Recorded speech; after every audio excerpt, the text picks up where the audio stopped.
Buenos días, soy Karen Yanixi Vega Torres. Esto es para genealogía del programa de filosofía de la Universidad Nacional Abierta y a Distancia. En este video quiero presentar un pequeño análisis frente a algunos conceptos genealógicos sobre el fenómeno social denominado como control digital. He entendido desde las nuevas tecnologías, el manejo de los algoritmos, las plataformas y los sistemas de datos que llegan a actuar como nuevos dispositivos del saber poder que se relacionan con la biopolítica de la contemporaneidad.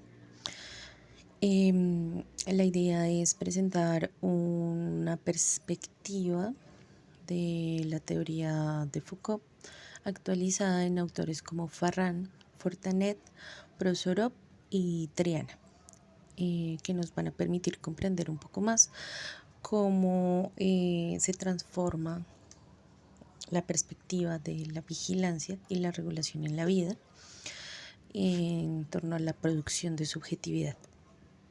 Entonces, desde la genealogía como método para pensar lo digital, podemos decir que no basta un análisis técnico, sino que requiere una mirada genealógica que rastree las condiciones históricas que hicieron posible que los datos y la digitalización y los algoritmos se conviertan en herramientas de gobierno. Entonces aquí podemos encontrar a Fortanet en 2023 indicando que la genealogía revela la contingencia de los mecanismos que constituyen un régimen de prácticas y verdad. Entonces, desde esta perspectiva, la idea es que los datos llegan a describir de manera objetiva la realidad. En su efecto histórico, las relaciones de poder no son un hecho neutral, sino que en frente a la genealogía nos obliga a preguntarnos, por ejemplo, cómo llegó a transformarse esta idea que llegó a legitimar este nivel de vigilancia digital.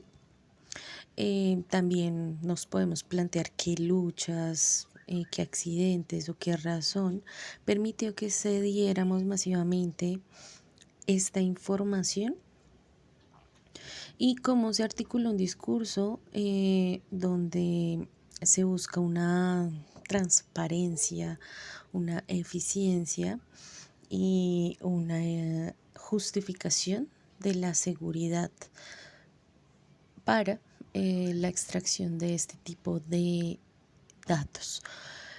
También podemos ver que Fortanet resume esta función al criticarla, diciendo que la manera en que el poder produce verdad y naturaliza sus propios mecanismos se refleja allí.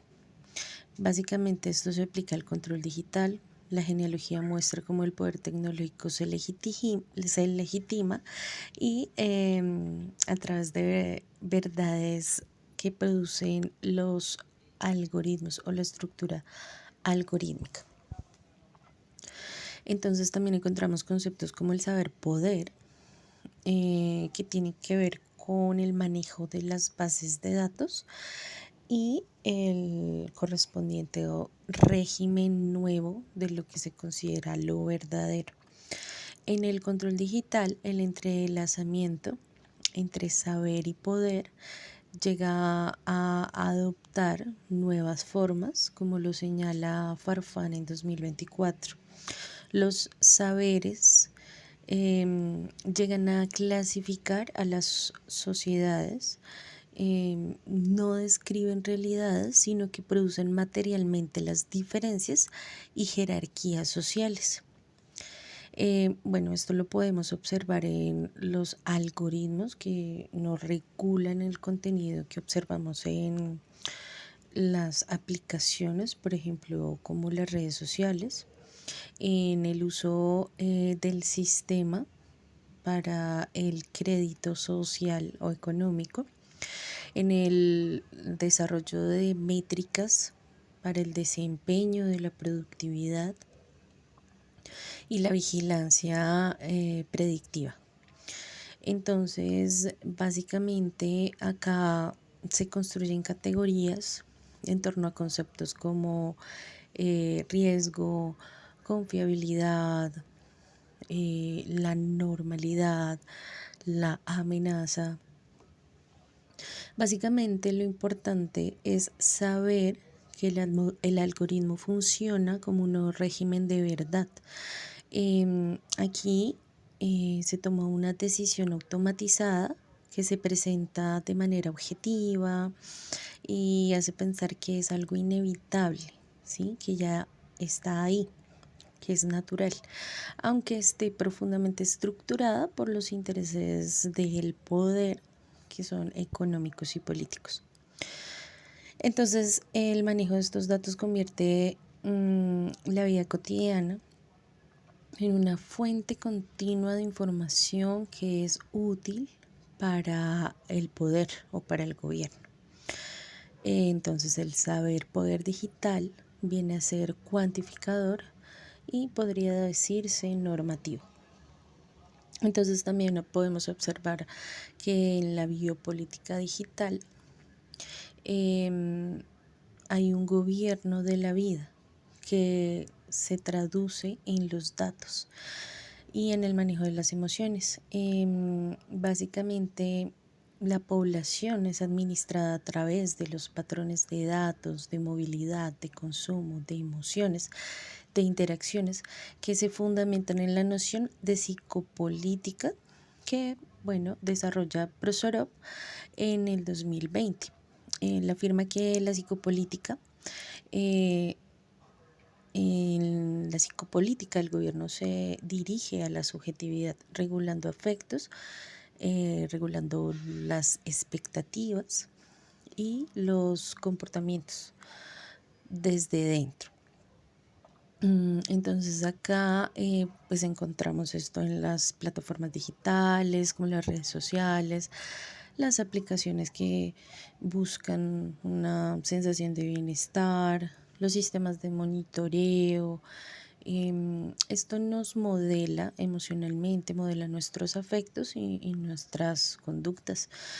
Por ejemplo, por medio de las notificaciones, las métricas, los premios o recompensas que tienden a ser simbólicos, que están dentro del mismo sistema de las aplicaciones, el ejercicio de la comparación constante con lo que se espera que seamos y la constante retroalimentación y el desarrollo de los algoritmos pues, que manejan esto. Entonces acá vemos que la biopolítica no solo viene administrando a los cuerpos, sino maneja el flujo de la experiencia y la atención, que busca pues una optimización permanente, una mejora y la normalidad de la autoexposición en el individuo. Básicamente el control digital opera gracias a dispositivos que podemos llamar Foucauldianos, que son profundamente materializados en infraestructuras invisibles. Farran en 2024 nos indica que los dispositivos se entienden como formas materiales de gubernamentalidad que organizan los cuerpos, los tiempos y los espacios.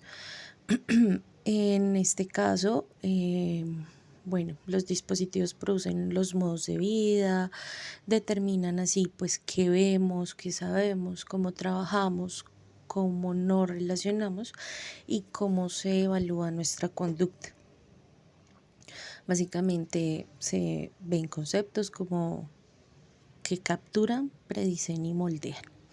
Entonces la subjetivación digital nos lleva a esa autovigilancia, a ese autocontrol y a la búsqueda autónoma de esa optimización de nuestro sujeto. Entonces, uno de los aportes más importantes de una genealogía del control digital llega a ser comprender cómo se producen nuevas formas de subjetividad. Triana, en 2024, eh, tiene un análisis que lo menciona como el estudiante aprisionado y señala que el sujeto contemporáneo reproduce internamente las lógicas de vigilancia. Dice que el sujeto se convierte en su propio vigilante aun cuando la mirada institucional no está presente. Entonces, básicamente vigilamos nuestros propios likes, cuidamos nuestra propia apariencia personal, gestionamos nuestras propias emociones para encajar, nos comparamos de manera cuantitativa con lo que se espera y seguimos métricas para poder ser visibles. Entonces, esto se torna en el sujeto como un proyecto constante de mejoría y como una aceptación de que tiene que ser transparente, de que acepta ser medible y que acepta ser evaluado. Entonces, pues esto revela la fuerza de ese poder económico, político, que ya no necesita vigilar desde afuera cuando el sujeto se convierte en el principal operador de su propia normalización. Bueno, básicamente, ¿qué nos revela esto? Que la genealogía muestra que el control digital no es solo un fenómeno tecnológico, sino que es un régimen de poder que se sostiene en la producción algorítmica de la verdad, que se sostiene en la biopolítica, que se sostiene en la materialidad de los dispositivos y la subjetivación que convierte al individuo en un cómplice tal vez involuntario de su propia vigilancia. Concluimos con lo que nos recuerda Farran, que la genealogía permite imaginar otras formas de resistencia y de creación política. Entonces vemos que esta imaginación se hace urgente, ya que, bueno, el control digital tiende a ser inevitable, pero es histórico y por lo tanto puede transformarse.